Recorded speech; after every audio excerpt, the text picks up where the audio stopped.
బతుకంటే బొమ్మల ఆట అని తెలుసు,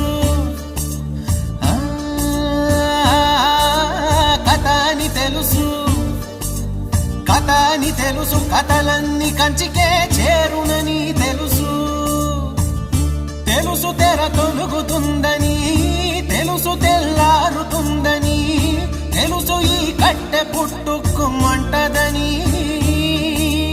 తెలుసు ఈ మట్టి మట్టిలో కలిసిపోతదని, ఎన్ని తెలిసి ఇరకాటంలో పడిపోతావు ఎందుకని మాయా